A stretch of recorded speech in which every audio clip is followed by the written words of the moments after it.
Le brassard de capitaine redevient un sujet clivant au sein de l'équipe de France. Si la trêve de septembre avait déjà été houleuse en interne pour d'autres raisons, ce rassemblement d'octobre ne devrait guère être plus calme. Didier Deschamps a d'ailleurs déjà pris une décision qui ne devrait pas être au goût de tout le monde. L'heure de la deuxième trêve internationale de la saison est arrivée.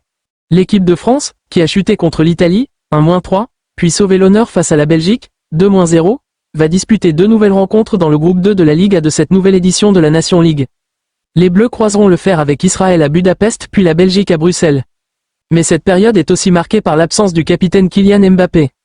Supposément blessé, l'attaquant du Real Madrid est resté en Espagne pour poursuivre sa rééducation, bien qu'il ait joué 70 minutes avec les Merengues ce week-end contre Villarreal. L'un des thèmes phares de cette trêve internationale concerne, une nouvelle fois, le brassard de capitaine. Le contexte de cette trêve va propulser un joueur inédit capitaine de l'équipe pour ces 2 prochaines rencontres. Selon le sondage proposé par nos soins sur le site Foot Mercato, vous avez été 69% à offrir ce rôle au gardien Mike Maignan sur un total de 35 764 votants. Mais la vérité semble différente. Avec l'absence de Kylian Mbappé sur cette trêve internationale et la retraite d'Antoine Griezmann, le sélectionneur français se retrouve dos au mur et devra ainsi choisir un nouveau capitaine par intérim qui devrait logiquement être par la suite nommé vice-capitaine officiel, suppléant donc la star du Real Madrid. Et depuis plusieurs jours, les candidatures ont officiellement ou officieusement été posées par les joueurs dont Ibrahima Konaté, leader c'est quelque chose d'inné. On l'a ou pas, il faut être une personne appréciée de tous. Un leader va être là surtout quand ça ne se passe pas bien, c'est comme les fondations d'une maison, il maintient le groupe pour que tout aille bien. Quelques joueurs ont le profil, j'ai 2 ou 3 noms, Mike, Maignan, moi, Jules, Koundé, Aurel, Tchouaméni, ce sont les seuls noms qui me viennent en tête, avait-il lancé. Il a beau ne pas avoir été titulaire durant le dernier Euro, il n'en reste pas moins l'un des leaders de l'équipe de France. Le défenseur de Liverpool n'hésite pas à exprimer ses opinions et à ainsi donner une définition de ce que devait être un capitaine d'une sélection. Les Bleus, Mike Maignan recalé par Deschamps. Une idée claire commençait pourtant à se dégager dans l'esprit des observateurs français en ce début de semaine.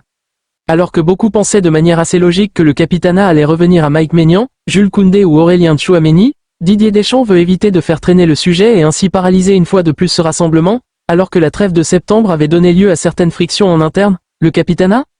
On n'en a pas parlé pour l'instant. Il y a une bonne ambiance, comme d'habitude. On connaît le capitaine, c'est Kylian. Maintenant, il n'est pas là. Ce sera la décision du coach, a détaillé quant à lui Christopher Nkunku. Mais contre toute attente, alors que certains le voyaient même comme le candidat favori, le consensus idéal, le gardien de l'AC Milan a tout simplement été recalé par Didier Deschamps et son staff en ce début de semaine. Une décision très étrange surtout que l'entraîneur français n'a jamais été frileux à l'idée de donner le brassard à un gardien, en témoigne la carrière de Hugo Lloris en bleu. En effet, d'après les informations de l'équipe, le capitanat devrait bien se jouer entre Jules Koundé et Aurélien Tchouaméni. En ce sens, Mike Maignan, qui a déjà été mis au courant que le brassard n'allait pas lui revenir, a fait part d'une importante déception.